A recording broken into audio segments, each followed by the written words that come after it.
Admiral Vexmal had seen this moment 1,000 times before. Another primitive world. Another easy conquest. He stood on the bridge of his massive flagship, the Eternal Supremacy, watching the blue and green planet rotate slowly below. Earth, they called it. Such a simple name for such a simple species. His clawed hand tapped against the command console as he reviewed the intelligence reports. The humans had just tested their first faster-than-light engine 3 weeks ago. 3 weeks. Most species took decades to perfect such technology. These humans were still using chemical rockets to reach their own moon just a century earlier. Pathetic, really. "Sir, shall we begin the standard integration protocol?" his second-in-command asked, his voice carrying that mixture of boredom and anticipation that came with routine conquests. Vexmal nodded. 200 warships materialized around Earth's orbit in perfect formation, their hulls gleaming with the purple energy of shield arrays. It was overwhelming force, designed to break the spirit of any resistance before it could even begin. The sight alone had made dozens of species surrender, without firing a single shot. "Broadcast the ultimatum on all frequencies," Vexmal ordered. "Give them the standard speech about joining the glorious Calvarian Dominion. Tell them resistance is futile, and they have 1 hour to respond with their surrender." The communications officer worked his console, then paused. "Admiral, we're receiving a response already." "Already?" Vexmal's mandibles clicked with amusement. "Good. They're smart enough to know when they're beaten. Play it." But the message wasn't what he expected. A human face appeared on the view screen. Male, middle-aged, wearing some kind of military uniform. His expression was calm. Too calm. "This is Captain Tyler Brooks of the United Earth Defense Command," the human said, his voice steady and clear. "You have entered our star system without permission and deployed military assets in orbit of our homeworld. This is your only warning. Leave our system immediately. You have 10 minutes to comply." The bridge fell silent. Then someone laughed. Then another. Soon the entire command crew was laughing, Vexmal loudest of all. Did he just give us an ultimatum?" Vexmal gasped between laughs. "Lieutenant, what military assets do these humans have? What could they possibly threaten us with?" The tactical officer pulled up the scan results. "Sir, our sensors show no orbital defense platforms, no weapon satellites, nothing of military value. Just some basic communication satellites and a small space station. No energy signatures that would indicate any kind of fleet." Vexmal wiped his eyes, still chuckling. "These humans of spirit, I'll give them that. Completely suicidal spirit, but spirit nonetheless." He leaned forward in his command chair. "Let's teach them a lesson about making threats they can't back up. Order 3 destroyers to target their moon. We'll break it into pieces. That should make our point clear enough." The 3 ships broke formation and began moving toward Earth's pale satellite. Vexmal watched with satisfaction. This was how it always went. Show overwhelming force, break something important but not immediately critical, and watch the primitives fall over themselves to surrender. 8 minutes remaining. His second-in-command reported. "They're probably scrambling right now." Vexmal mused, trying to figure out how to word their surrender to save face. "I almost feel bad for them. They seem like they had potential." 5 minutes. The tactical officer suddenly straightened. "Sir, I'm picking up something strange. There's an energy reading coming from behind their star. It's massive." Vexmal's amusement faded slightly. "Massive how?" "Sir, the reading is higher than our entire fleet combined." That's not possible. It must be a sensor malfunction or some kind of solar flare. Recalibrate and scan again." 2 minutes. The tactical officer's face had gone pale. "Sir, recalibration confirms. Whatever is behind that star, it's putting out enough energy to power a small planet. And it's moving. It's coming around the star's corona now." Vexmal stood up, his earlier confidence evaporating. "Put it on screen. Maximum magnification." The view screen shifted, focusing on the limb of Earth's sun. For a moment, there was nothing but the brilliant fire of the star's surface. Then something emerged. A shadow at first, growing larger. The shape began to resolve, and Vexmal felt his blood turn to ice in his veins. It was a ship, but calling it a ship was like calling a star candle. The thing was enormous, easily the size of a small moon. Its hull was angular, brutal, covered in armor plating that seemed to absorb their sensor beams rather than reflect them. Weapon ports dotted its surface like the scales of some ancient predator. And the energy signature. By the gods, the energy signature was real. "Countdown complete," someone whispered. The human's voice came over speakers again, but this time there was no image, just that same calm, steady tone. "Your time is up. You were warned." That's not possible," Vexmal stammered, staring at the monstrous vessel as it continued its approach. "There's no way that's a human warship. Impossible. They just developed FTL. Their technology is centuries behind ours. This has to be some kind of trick. Some kind of—" "Sir, the vessel is charging weapons," his tactical officer shouted. "Energy levels are off the scale." For the first time in his long military career, Admiral Vexmal felt true fear. Captain Tyler Brooks stood on the bridge of the UNSC Retribution, his hands clasped behind his back as he watched the alien fleet scramble into defensive positions. Around him, his crew worked with the precision of a well-oiled machine, their movements efficient and purposeful. No panic, no hesitation. They had trained for this moment for years. The bridge itself was unlike anything the Calvarians would recognize. Clean lines, holographic displays floating in midair, and a lighting system that pulsed with a soft blue glow. Every station was manned by specialists who had spent their entire careers preparing for first contact. Real first contact. Not the fantasy version where aliens came in peace, but the brutal reality they discovered when that probe had returned 70 years ago with recordings of the Calvarian Empire's conquests. Communications. Status on the alien response. Brooks asked, his voice calm despite the weight of the moment. Lieutenant Rebecca Torres turned from her station. "They're broadcasting on all frequencies, sir. Mostly confusion and disbelief. Admiral Vexmal is demanding to know where we got our technology. He's also threatening to destroy our entire planet if we don't stand down immediately." Brooks allowed himself a small smile. Threats from someone who just realized they might be outmatched. How predictable. He looked over at his tactical officer. "David, what's the status of those 3 destroyers heading for our moon?" Lieutenant David Park's fingers danced across his holographic console. "Still on approach vector, sir. They'll be in firing range in 90 seconds. Their weapons are charging. Looks like they're planning to make good on their demonstration." "Of course they are," Brooks muttered. "They still think this is a bluff. They can't imagine that we actually have the firepower to back up our words." He walked closer to the main view screen, studying the alien formation. 200 ships, each one capable of glassing a continent. And they thought humanity would just roll over and accept slavery. They had no idea what humanity was capable of when cornered. "Sir, Admiral Vexmal is hailing us again," Rebecca reported. "Put him through. Let's see what he has to say now." The alien admiral's face appeared on screen, and Brooks could see the fear barely concealed behind his bluster. Good. Fear meant respect. Fear meant they'd think twice before attacking. "I am Admiral Vexmal of the Calvarian Dominion," the alien began, his voice trying to sound authoritative but carrying an edge of uncertainty. "I demand to know where you acquired this vessel. No primitive species could build something like this. Who are you working with? Which empire supplied you with this technology?" Brooks let the silence stretch for a moment before responding. "We built it ourselves, Admiral. Every rivet, every circuit, every weapon system. Did you really think you were the only ones capable of innovation? That's the problem with empires. You get comfortable. You stop expecting surprises." Vexmal's mandibles clicked nervously. "You're bluffing. Even with that energy signature, you cannot possibly believe that one ship can stand against 200.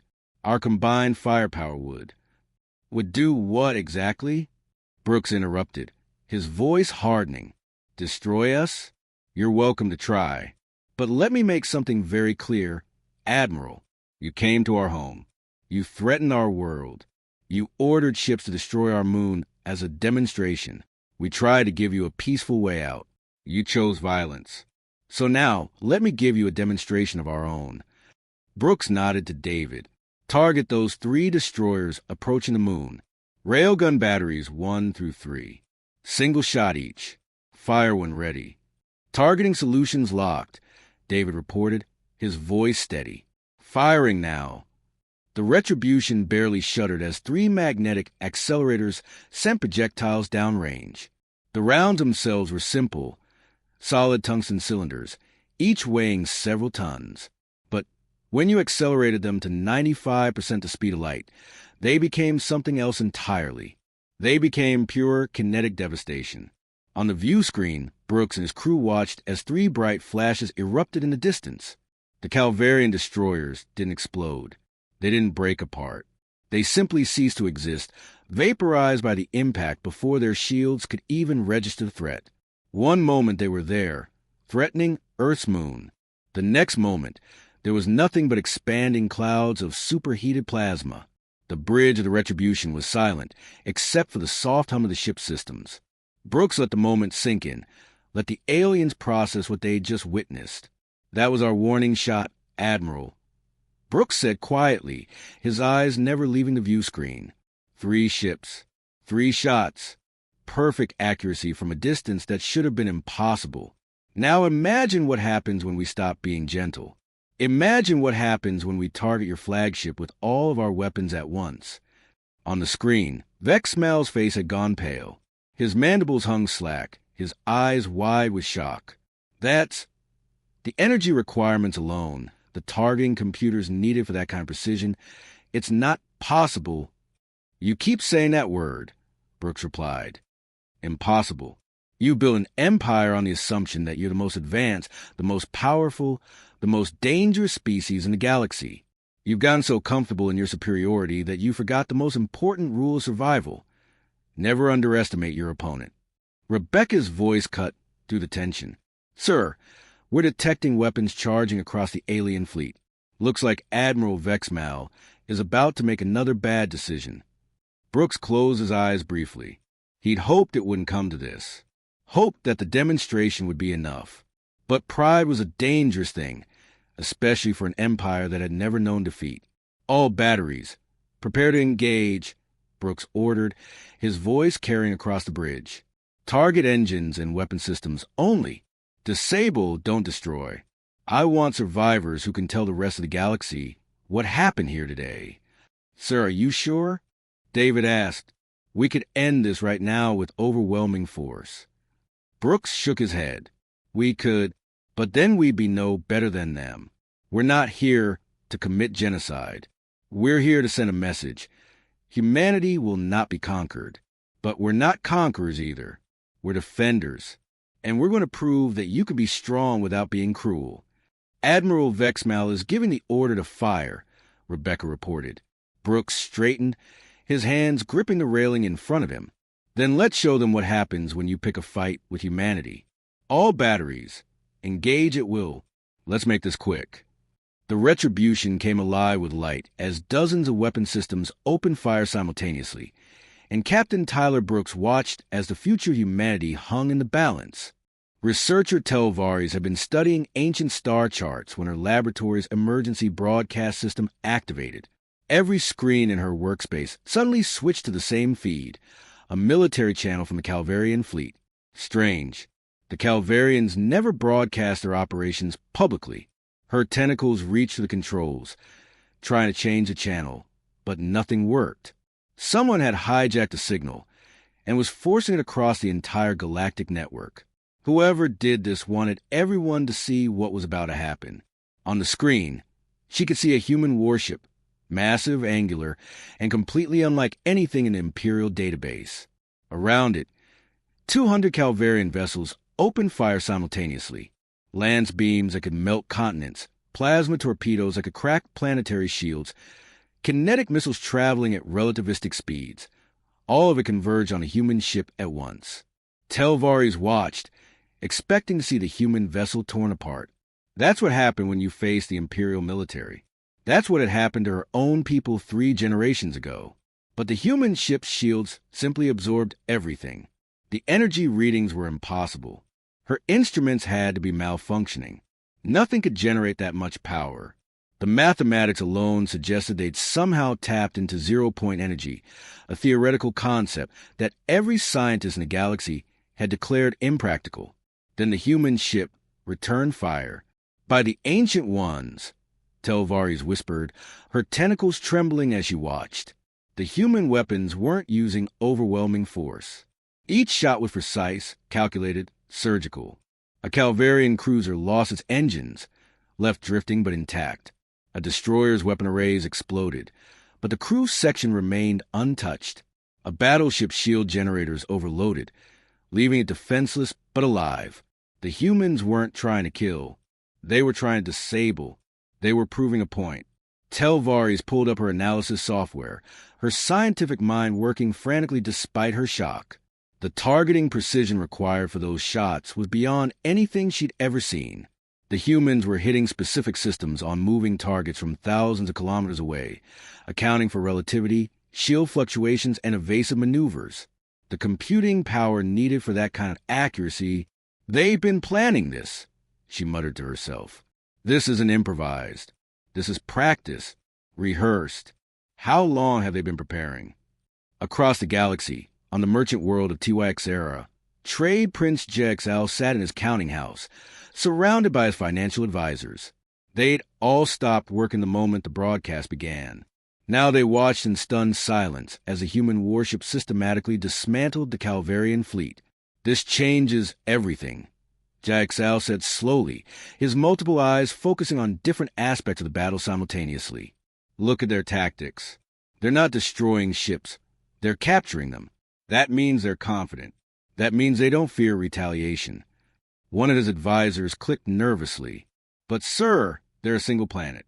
One world against an empire of thousands. Surely they can't. Can't what? GIXL interrupted. Can't build a warship that makes our entire military look like children with toys? Can't defeat 200 ships with one? They just did both. He leaned forward, his merchant's mind already calculating possibilities. No, what concerns me is what we don't see. They claim they've been listening to our transmissions for 70 years. 70 years. They've been watching us, learning our languages, mapping our trade routes, understanding our politics. And we never knew. He gestured at the screen where another Calvarian ship went dark, disabled but intact. If they could hide this from us, what else are they hiding? How many more ships do they have? What other technology have they developed? And most importantly, why did they reveal themselves now instead of waiting longer? His advisors had no answers.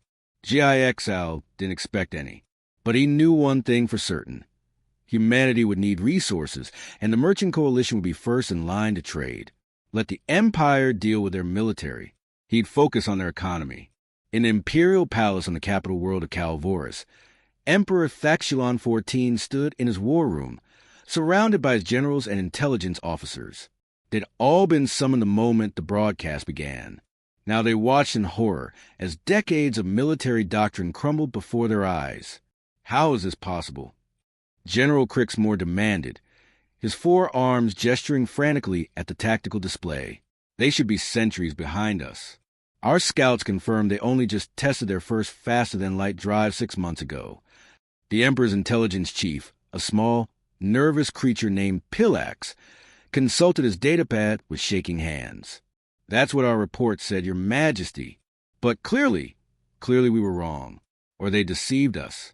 The human captain claims they've had FDL for 70 years. 70 years, the Emperor repeated, his voice hollow. They've been watching us for 70 years while we thought they were primitives. He turned to face his council. This is the greatest intelligence failure in Imperial history. We've conquered hundreds of worlds on the assumption that any species capable of FDL would immediately reveal themselves. The humans broke that pattern. They hid. They learned. They built. And now they're strong enough to humiliate our military on a galactic broadcast. On the screen, Admiral Vexmal's flagship, the Eternal Supremacy, suffered the same fate as the rest.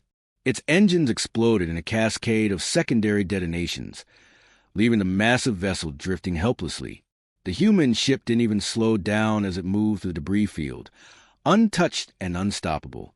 73 minutes. General Crixmore said quietly. 73 minutes from first shot to complete defeat. The 8th Fleet, 200 ships. Gone. The war room fell silent. The 8th Fleet had conquered 12 star systems. It had broken rebellions on 50 worlds. And now a single human vessel had rendered it helpless in just over an hour.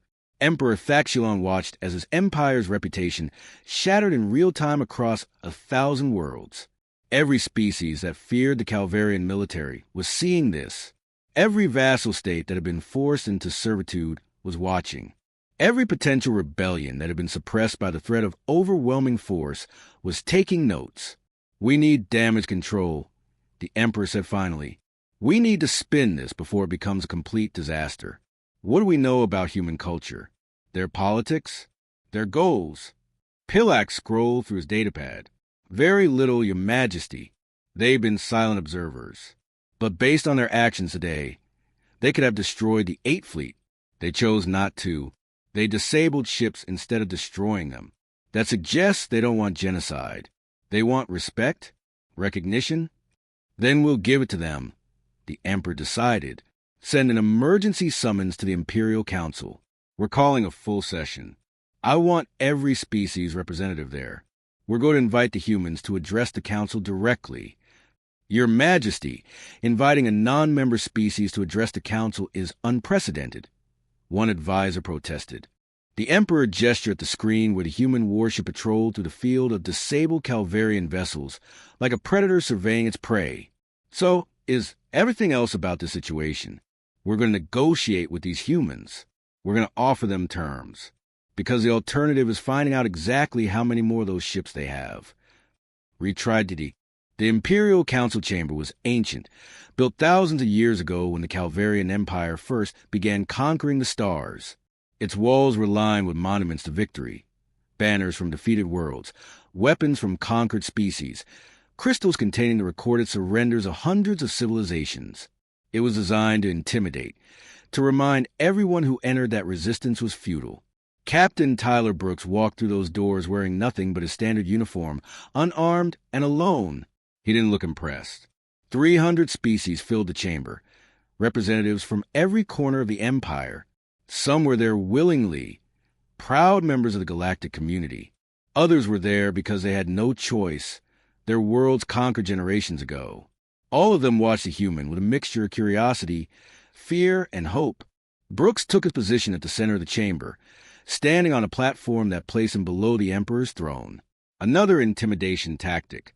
He'd studied the psychology of it all in the intelligence reports. The Empire loved its symbols of dominance. Behind him, a massive holographic display activated, showing Earth rotating peacefully in space. One blue world, seemingly defenseless except for that single warship orbiting nearby. Emperor Thaxulon leaned forward on his throne, his voice carrying through the chamber with practiced authority.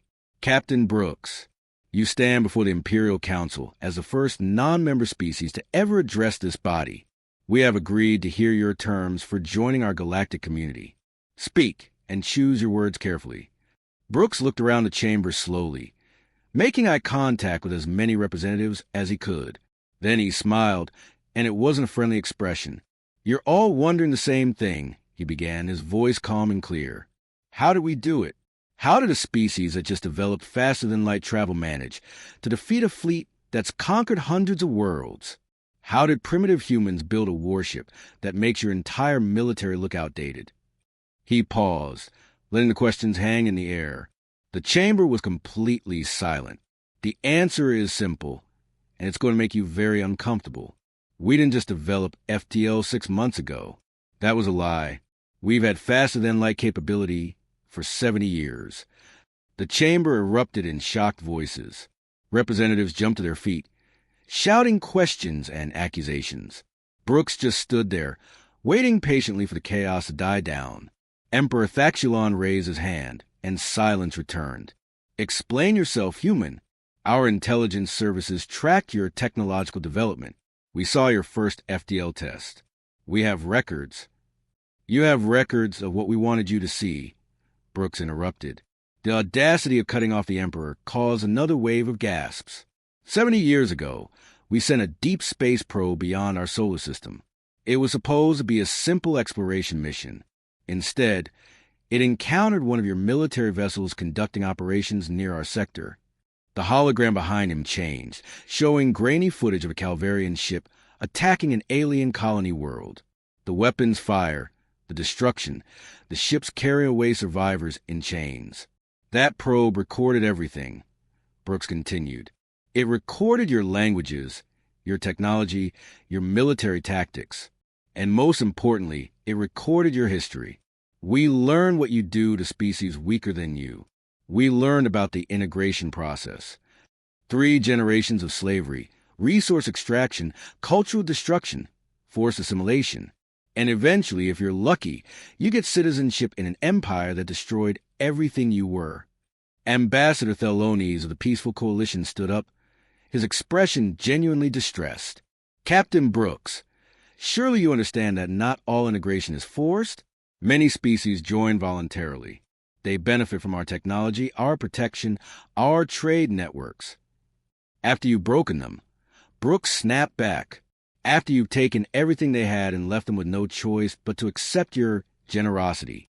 Yes, we studied your history very thoroughly, Ambassador. We know exactly how your peaceful coalition operates. He turned back to address the full chamber. When that probe returned with its data, humanity faced a choice. We could continue developing normally, reach out to galaxy with open hands, and end up as just another conquered species. Or we could do something different, something that had never been tried before.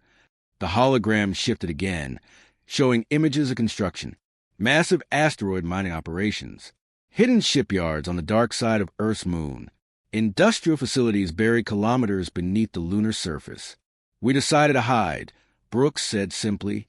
For 70 years, we turned our entire civilization toward a single goal, building a military that could stand against yours. We redirected asteroids for raw materials. We built shipyards where your scouts would never look. We mined our entire asteroid belt completely dry. Every resource, every innovation, every brilliant mind in our species was focused on one question: how we survive first contact with an empire that's never met an equal. The chamber was transfixed now. Every eye focused on the human and his revelations. We studied your technology and improved it. Brooks continued. You thought zero-point energy was theoretical? We made it practical. You thought relativistic weapons were too energy-intensive? We solved the power requirements. You thought stealth in space was impossible? We developed hull materials that absorb sensor scans. Every limitation you accepted, we treated as a challenge to overcome. He gestured to the hologram, which now showed the Retribution in all its massive glory. This ship took us 40 years to build. 40 years of research, development, testing, and refinement. We poured the resources of an entire planet into creating something that could fight your fleets and win. And when it was done, we waited. We watched. We learned more. We prepared for every possible scenario. But why reveal yourself now? Trade Prince GIXL called out from his seat. If you were so well hidden, why show your hand? Brooks turned to face the merchant prince. Because you forced us to. Your scouts detected our test flight 6 months ago. We knew it was only a matter of time before a conquest fleet arrived. So we had 2 choices. Reveal ourselves on our terms, or wait and reveal ourselves on yours. We chose to control the narrative. Emperor Thaxulon's voice was tight, with barely controlled anger. And the other ships? Your fleet? How many more of those warships do you have? This was the moment, the bluff. Brooks kept his expression neutral, showing nothing. The Retribution is our prototype, he said carefully. 70 years old, built with first-generation technology. Since then, we've been constructing her sister ships using everything we learned from her design. Improved weapons, more efficient power systems, better armor. The Retribution is actually our weakest vessel now. He let that sink in before continuing. But I'm not here to threaten you with our military. I'm here to offer a different path. Humanity will join your galactic community, but not as a conquered species. We're joining as an independent power. We'll share some technology. We'll engage in trade. We'll participate in your councils. But Earth, our colonies, and our fleet remain completely sovereign. That's non-negotiable. The chamber erupted again, but this time it was different. Fear, anger, and calculation filled the voices. The Empire had never allowed an independent military power to exist within its borders. And if we refuse your terms? Emperor Thaxulon asked, his voice deadly quiet. Brooks met his gaze without flinching. Then you'll find out exactly how many ships we built. And Admiral Vexmal's fleet was lucky. We deliberately left him alive to send a message. If you force us to defend ourselves again, we won't be so gentle. We'll do whatever it takes to protect our independence. 3 months had passed since that day in the Imperial Council chamber. 3 months since Captain Tyler Brooks had stood alone before 300 species and demanded humanity's independence. 3 months since the galaxy had changed forever. Ambassador Tyler Brooks. He still wasn't used to the new title. Sat in his office on Unity Station, the massive space complex that served as the Galactic Council's headquarters. Through the wide viewport, he could see ships from dozens of species moving through designated traffic lanes. Calvarian cruisers passed within kilometers of human vessels. Thexulon cargo haulers dock alongside Earth transport ships. The galaxy was learning to coexist with humanity, even if the adjustment was awkward. His desk chimed softly. Lieutenant Emily Harris's voice came through the speaker. Ambassador, your first appointment is here. The Merchants Coalition trade delegation. Brooks straightened his uniform and pushed aside the reports he'd been reviewing. Send them in. 3 representatives from the coalition entered, their various appendages carrying data pads and holographic projectors. Trade Prince Jaxal led them, his multiple eyes gleaming with the calculated interest of a born merchant. Ambassador Brooks. Jaxal greeted, his translator rendering his clicks and whistles into perfect English. Thank you for meeting with us. We have several proposals we believe will be mutually beneficial. Brooks gestured to chairs, specially modified to accommodate different body types. Of course. What did you have in mind? For the next hour, they discussed trade routes, resource exchanges, and technology sharing agreements. The coalition wanted access to human manufacturing techniques. In return, they offered rare minerals from systems humanity hadn't reached yet and access to established trade networks that spanned half the galaxy. It was surreal, really. 3 months ago, humanity had been completely unknown. Now they were negotiating trade deals worth trillions of credits. After the merchants left, Brooks had a brief moment to himself. He walked to the viewport and watched the Retribution glide past on its patrol route. The massive warship moved with deceptive grace, its angular hull still looking alien even to his eyes. 7 other ships that looked identical accompanied it, spread out in a defensive formation. 8 ships. The galaxy believed humanity commanded a fleet of 8 warships, each more advanced than the Retribution. Brooks felt the familiar weight settle in his chest. The secret, the lie that only 15 people in the entire human species knew. There was only one ship. The other 7 were drones. Sophisticated holographic projectors combined with carefully calibrated energy signatures to create the illusion of sister ships. They could move, they could patrol, they could even simulate weapon charging sequences. But they couldn't fight. They were ghosts, elaborate deceptions maintained by a small team of technicians working around the clock. The Retribution was real. Her weapons were real. Her shields were real. She could absolutely defeat fleets single-handedly, exactly as advertised. But she was alone. Building her had taken 40 years and nearly bankrupted Earth's economy. Building another would require decades of visible construction, massive resource extraction, and industrial efforts that the galaxy would definitely notice. So humanity had done what it did best when facing impossible odds. They'd cheated. They created the greatest con in galactic history, convincing 300 species that they commanded a fleet when they had 1 functional warship and 7 very expensive magic tricks. Brooks's communicator buzzed. Emily's voice again. Sir, the Thexulon Science Institute delegation is here for their appointment. He took a deep breath, pushing the weight of the secret back down where it belonged. Send them in. The Thexulon scientists were excited about joint research proposals. They wanted to study human approaches to zero-point energy extraction. In return, they offered access to their biological archives and agricultural technologies. Brooks negotiated carefully, sharing just enough to seem cooperative without revealing the real breakthroughs that made the retribution possible. After they left, more meetings followed. A cultural exchange program with the Velcari, a mutual defense discussion with 3 species on the Empire's borders who were watching humanity's independence with keen interest, a medical research partnership with the Healing Consortium. Each meeting was another thread woven into the fabric of galactic society. Each agreement made humanity more essential, more integrated, harder to remove. That was the real plan, the secret behind the secret. By the time the galaxy discovered humanity only had one warship, it would be too late. Earth would be so embedded in galactic economics, so crucial to so many trade networks, so entangled in political alliances that attacking them would destabilize half the known galaxy. They'd be protected not by military might, but by simple necessity. And in the meantime, in hidden shipyards scattered throughout the solar system, the real fleet was under construction. The Defiance was already 70% complete. The Resolution had her keel laid. The Perseverance existed as blueprints and resource allocation plans. In 10 years, maybe 15, the bluff will become reality. But until then, humanity walked a knife's edge.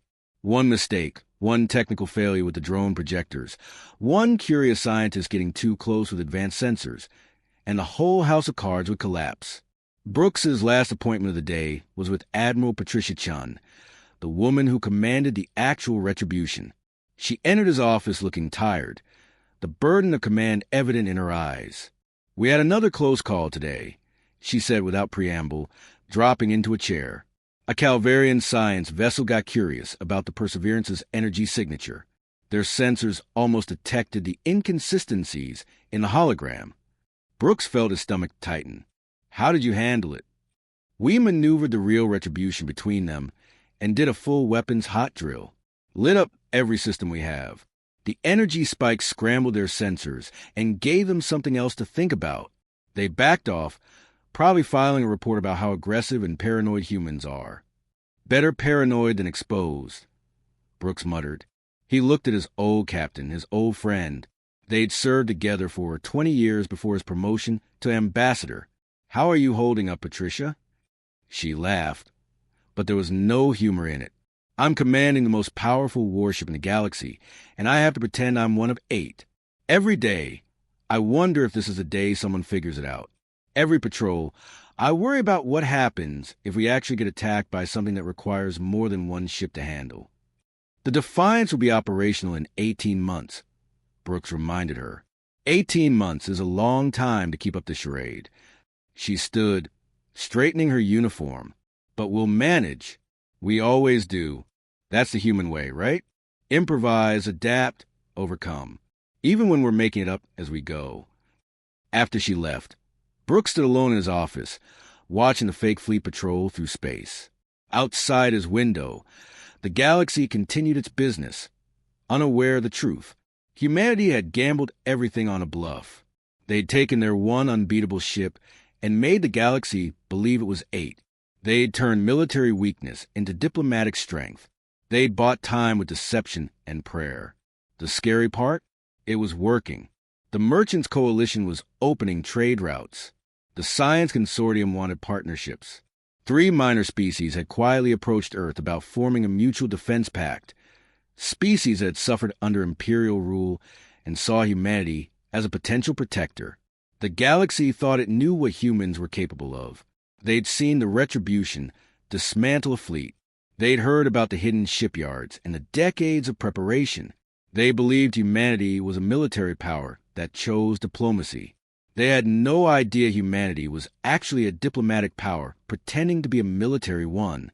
Brooks looked at his reflection in the viewport, seeing the weight of command, the burden of secrets, the cost of humanity's independence written on his face. "Just 10 more years, he whispered to his reflection. 10 years and the fleet will be real. 10 years and we won't have pretend anymore. But until then, humanity would keep playing the most dangerous game in galactic history. And Brooks would keep the secret, keep the meetings, keep weaving humanity deeper into the galaxy's fabric. Because if the bluff failed, if the truth came out before they were ready, the consequences would be catastrophic. The Empire would move against them immediately. The trade agreements would evaporate. The potential allies would abandon them. Everything depended on maintaining the illusion. Outside his window, the Retribution and her 7 Phantom sisters completed their patrol and began another circuit. 1 real ship and 7 ghosts, holding humanity's future on their metaphorical shoulders. The galaxy thought they understood humans now, thought they knew what Earth was capable of. Brooks smiled grimly at his reflection. They had absolutely no idea.